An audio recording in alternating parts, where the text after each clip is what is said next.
좁은 문으로 들어가라. 이 말씀은 불신자에게 주신 말씀이 아닙니다.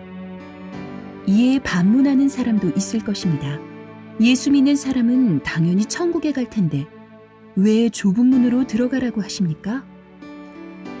우리가 분명히 알아야 할 것은 예수를 믿기만 하면 삶과 무관하게 자동적으로 천국에 들어가는 것이 아니라는 점입니다.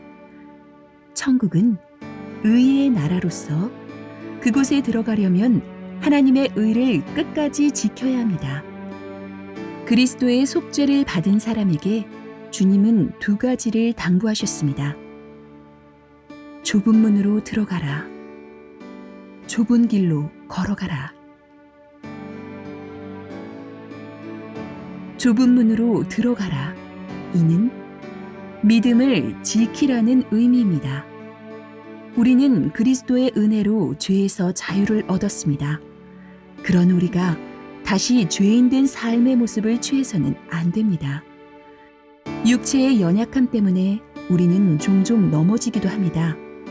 그러므로 주님 앞에서 목을 곧게 하지 말고 자신이 은혜 없이는 살 수 없는 자임을 인정해야 합니다. 주님은 회개하는 자에게 얼마든지 은혜를 베푸십니다. 좁은 길로 걸어가라.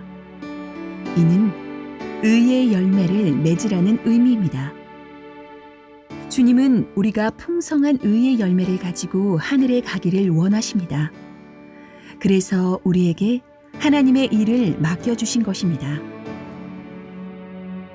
그런데 하나님의 일을 위해 열심히 수고하고도 의의 열매를 맺지 못한다면 어떻게 될까요?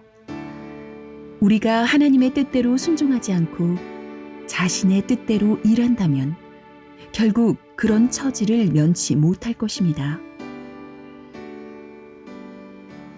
자칭 그리스도인들 가운데 심판의 날에 자신이 천국에 들어갈 수 없음을 발견하고 깜짝 놀랄 사람들이 있을 것입니다.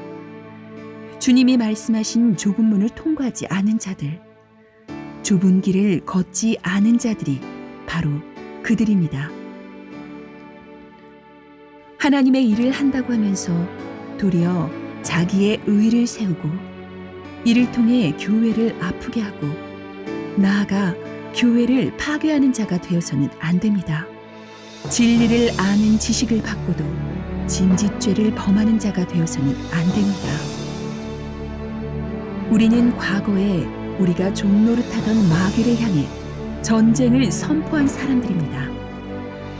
그러나 그때 우리가 갖고 있던 마귀의 생각들은 지금도 여전히 우리를 유혹하고 있습니다. 그러므로 그것들로부터 자신의 영혼을 지킵시다. 온갖 더러운 것을 주께 자복하고 주님의 도움을 구합시다. 자신의 모습으로는 주님 앞에 설 수 없음을 인정하고 주님의 은혜를 의지합시다. 죄를 대적할 수 없었던 과거는 지나갔고 의로 살 수 있는 길이 우리에게 열렸습니다. 예수의 공로로서 구원을 얻었으니 이제는 예수의 의로서 우리의 삶을 채웁시다.